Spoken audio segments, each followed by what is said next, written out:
and that is to talk about this case about the bank robbery. If we didn't have this terror attack, we would have talked more about it.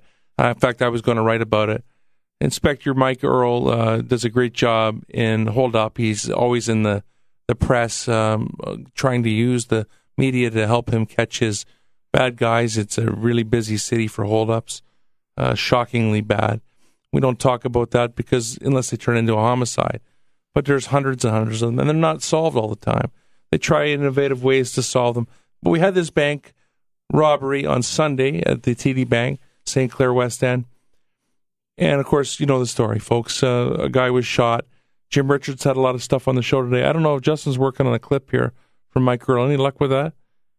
He's still working. Let's play that clip from Mike Earle. Whatever it is fine. As a result of the investigation, last night, members of the hold-up squad arrested a male person by the name of Andre Palmer, 26 years of age, from Brampton, Ontario. This male party has now been charged with robbery while armed with a firearm, attempted murder, aggravated assault, and 2 counts of possession of stolen property. Mr. Palmer is known to police, but I'm not going to comment further on that. He was arrested yesterday afternoon by the members of the hold-up squad, and as a result of the investigation, he is appearing in court today. This individual we're alleging is the vaulter in this case, the individual that's wearing the quilted North Face vest.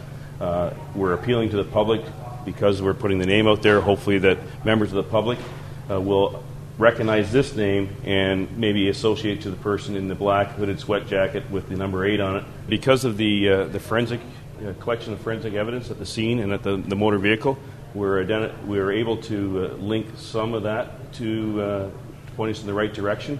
And at the time of Mr. Palmer's arrest, there was evidence on his person that links him back to the bank robbery.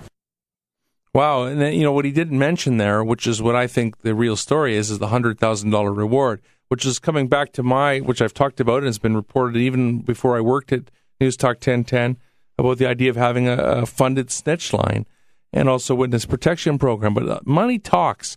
How to do it. Look, at the people who rob banks, I just have to tell you, they've got to be the dumbest bag of hammers on the face of the earth when it comes to being criminals, Joe. Banks, I used to be on the Canadian Bankers Security Association.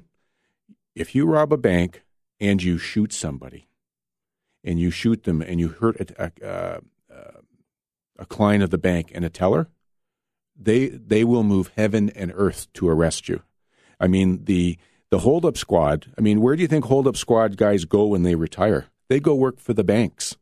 They are set up to track down, and they will use and let me tell you, the banks have got bags of tricks when it comes to the money and tracking it and everything else.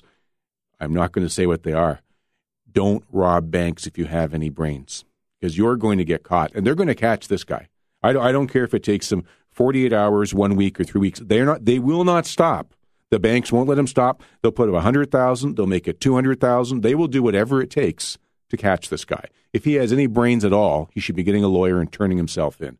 What he did was despicable. Yeah, and again, well said, Ross McLean. If you want to talk about that, 416-872-1010.